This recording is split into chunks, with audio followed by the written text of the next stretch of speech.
Les pharmacies manquent de 15,000 personnes, selon la Fédération des syndicats pharmaceutiques. Son président Philippe Bessel explique ce manque de bras par les nouvelles missions que les autorités ont confiées aux pharmaciens, à savoir les vaccinations et les dépistages. Les pharmacies à la recherche de bras.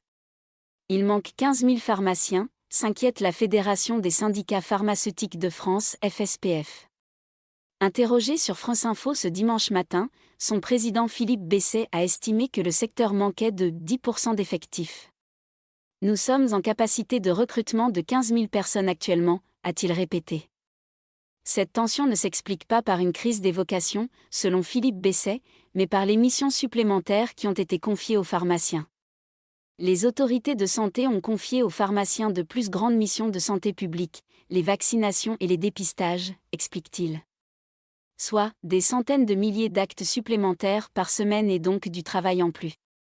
Le périmètre d'activité augmente, et donc forcément il faut plus de bras pour faire ces tâches nouvelles. Pour faire ces actes nouveaux, nous sommes en recherche de vocation, a-t-il également affirmé dimanche sur Europe 1. Dans Le Monde récemment, Pierre-Olivier Variot, président de l'Union des syndicats de pharmaciens d'officine USPO, tentait aussi d'expliquer ce manque de personnel par la charge de travail et le changement de mentalité des jeunes générations. Beaucoup mettent en avant la qualité de vie plutôt que les salaires, et refusent de travailler les week-ends ou sur des amplitudes horaires larges, déclarait-il notamment. Ce qui manque cruellement aujourd'hui, ce sont des pharmaciens salariés, explique Philippe Bessel. Des préparateurs en pharmacie qui viennent appuyer les équipes des pharmaciens titulaires, précise-t-il. Combler ce manque de personnel prendra du temps, prévient-il. La problématique va durer 1 ou 2 ans, car il faut un temps de formation, pointe-t-il, tout en faisant part de son optimisme. Les centres de formation des préparateurs en pharmacie sont pleins, affirme-t-il.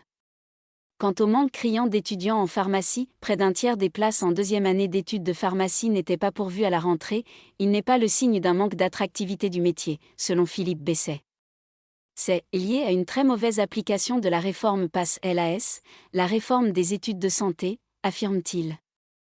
Le ministère s'est focalisé sur la réforme de la formation des médecins et a oublié les métiers associés, les pharmaciens et les sages-femmes, analyse-t-il. Pour lui, il s'agit donc essentiellement d'améliorer la communication envers les jeunes.